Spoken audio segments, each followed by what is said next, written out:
What up, YouTube? This is Bone Throwing Skeleton here. I got a Grim Dawn build for you. This is my first character. I went into this game fairly blind. I didn't do too much theory crafting or planning ahead. I did know that I wanted to make a damage over time type character, specializing in bleed and poison damage. The idea was basically to roll into combat and just throw out as much damage over time as I could and just watch the mobs fall as I kited them around. And it's worked fairly well. I've gone through all the way to the end of veteran mode, and I thought I'd show you the build so far before I really start going in on elite, I think is what it's called, the next difficulty. So I got Occultist and Nightblade. That's the Witch Hunter class. Most of my base skill points are into Nightblade. For the mod on Ring of Steel, and mostly for the stats, the extra health is really appreciated. But my main skills, my main rotation is over here on Occultist. And that would be Sigil of Consumption, Dreeg's Evil Eye, and Curse of Frailty. These three are my bread and butter. I roll into combat and hit them with Curse of Frailty from afar. I try to put Sigil of Consumption down on the choke points and then hit everybody with Drake's Evil Eye. I get a little bit of Life Leech and Vitality damage over here on Sigil, but the main point of this is the Celestial Power Falcon Swoop, which is where I get most of my bleeding damage. Dreeg's Evil Eye is where I do most of my poison and acid damage. It's also linked to Acid Spray from the Manticore constellation. This reduces the target's armor and all of their resistances, which is sweet! And then Curse of Frailty is more resistance reduction. The mod on it adds poison and acid resistance, which is helpful. Blood of Dreeg is there for some extra health and survivability. And over on Nightblade, I've got a few points here in the dual blade tree, some in the base skill, and then 3 here in the Dahlia's Hidden Hand. I got an item that adds 1 to all Nightblade skills. So I've only got 3 in the Hidden Hand, and then 5 in Whirling Death. This one adds poison damage to all the skills in this tree, and this one does bleeding damage in this 360 arc. So it's a little bit of an area of an effect, and it just layers on some bleeding and poison with Nadalia's Hidden Hand. But these points are mainly for single target damage.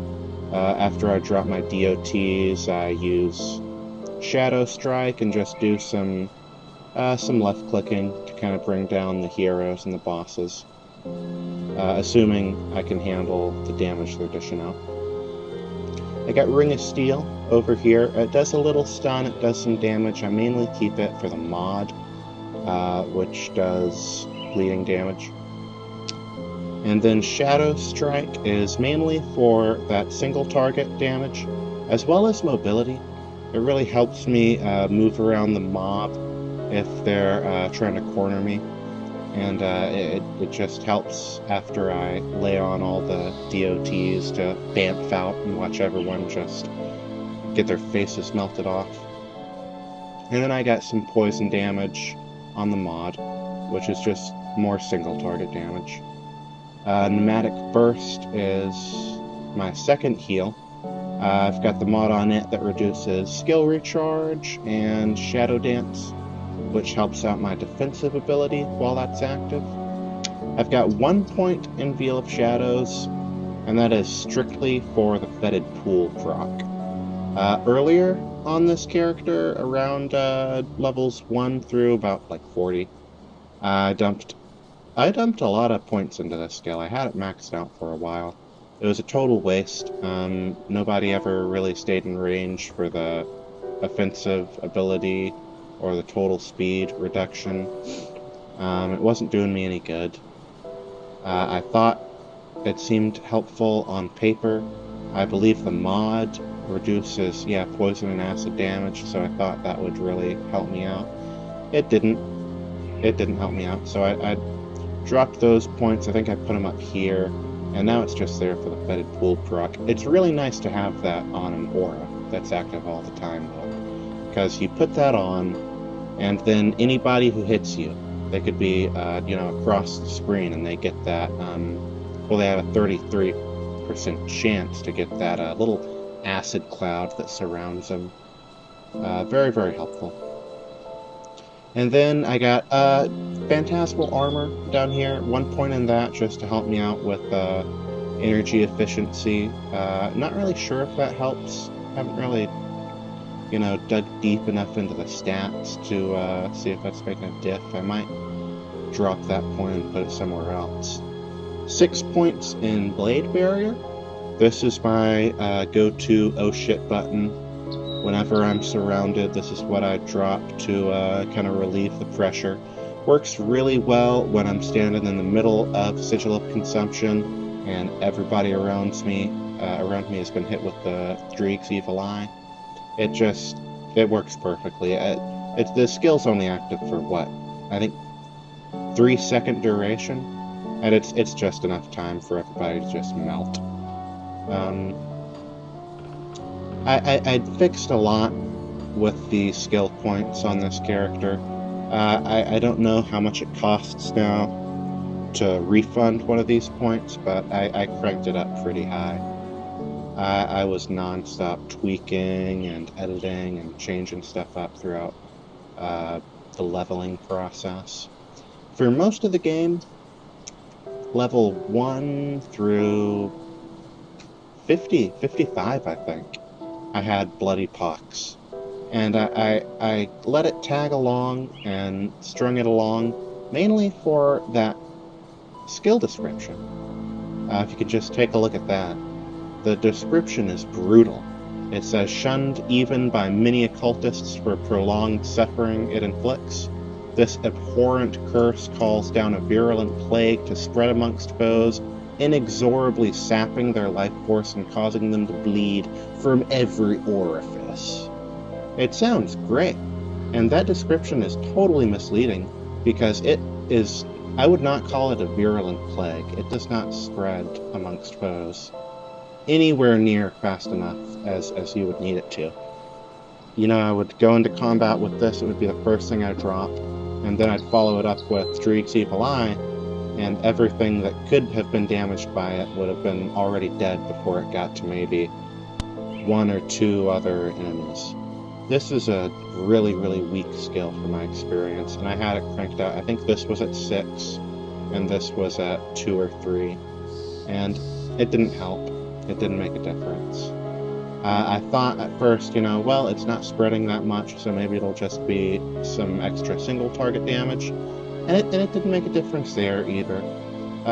For that department, Sigil of Consumption is so much better. In a single target situation, you get even more damage, you get extra life leech, and I had Falcon Swoop linked to Bloody Pox, but it just works better on Sigil of Consumption.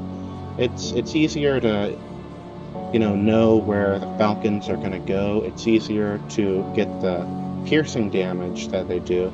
100 chance to pass through enemies. That works a lot better when the sigil is set up at a doorway or down a hall at one of those choke points. It's a lot smoother that way. So those are my skill points. Over here in the devotions, I'll show you what we got. We got the Falcon, of course, for the Falcon Swoop. The Bat, the Ghoul, the Affliction, and the Manicore. Now, for most of the leveling process, I was using the Scorpion, and I dropped the Scorpion recently to replace it with the Manicore. They're all the same points, the same amount of points, and, this was farther down the line. It has higher affinity requirements, and it's all around better, at least for my build, mainly for that celestial power. This reduces resistances across the board, and it's a really, really sweet debuff. I believe I've got that linked to Dreeg's Evil Eye, so that hits a lot of people with the area of effect damage. It really spreads very well, and it's stellar single target damage. I got Affliction over here. This is more of a defensive thing. This is the only deal that justifies me having Veil of Shadow. It works really well. Like I said, you can be across the screen and it'll pop up, and it just really, it keeps the low health but kind of irksome little trash mobs off of me. It'll just knock them out. I'm not looking at them, but they're attacking me and getting hit by that. It works very nice. The Bat and the Ghoul, that's exclusively survivability. I get a little bit of life leech from it, I get a little health drain from it, vitality damage in the mix.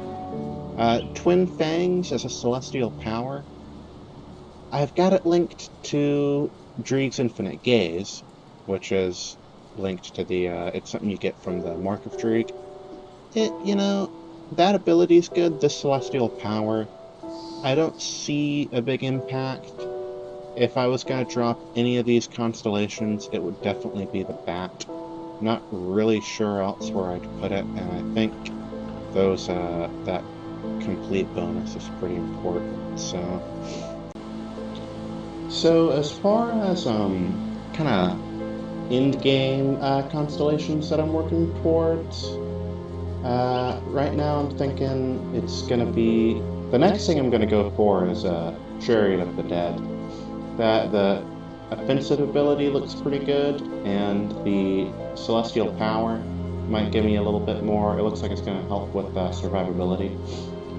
And that's really something that I'm trying to compensate with Devotion. I got a little bit of bleed damage, some poison damage here, and then the rest I'm kind of funneling into survivability. So, as for the real goal with Devotions, I think it's either going to be the Behemoth, which is, supposedly this is one of the best healing abilities in the game. So I might pick that up if I decide I'm really desperate for, survivability, if I'm really that squishy at the end of, Ultimate or Elite. If not Behemoth, then I want to go for Abomination. Just the left arm of the Abomination. I figure you don't get a big bonus from this, a big completion bonus. I think it's like 1 Chaos and 1 Eldritch. So you don't get a big bonus.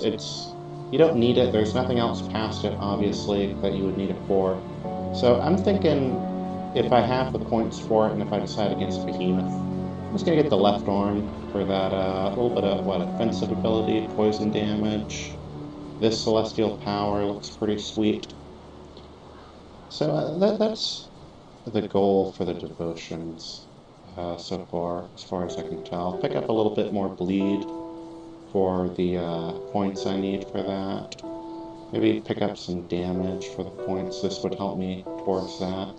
Even though it requires Ascendant, it gives Chaos and Eldritch. So that's what I'm looking at with Devotions. For items, this is nothing to write home about. It's all, faction equipment. It's all reputation grind stuff. And I didn't have to grind for it, I just honored reputations that I happened to get by, kind of trying to play through Veteran a little bit thoroughly. Not much here. The components are for Bastion of Chaos. I get, Chaos resistance wherever I can. We got a little bit there. I got Market Dreeg on one of these, and the rune isn't anything special with a relic. So, yeah, that's about it. So far, it's been working pretty well for me. I think I'm going to fare better in the next difficulty than I did with Veteran. There's going to be less of a learning curve. I think I'm going to have a better handle on where to spend my points. For my skill points, I'm thinking I'm going to pick up maybe Execution. maybe just this one for kind of a, you know, another oh shit button, another, you know, just something to get at the end of one of these skill trees. And then I think I'm going to leave Occultist where it's at. But that's it. That's it for my bleed poison build. If you have any comments, feel free to leave them and just kind of like and subscribe. And that's it.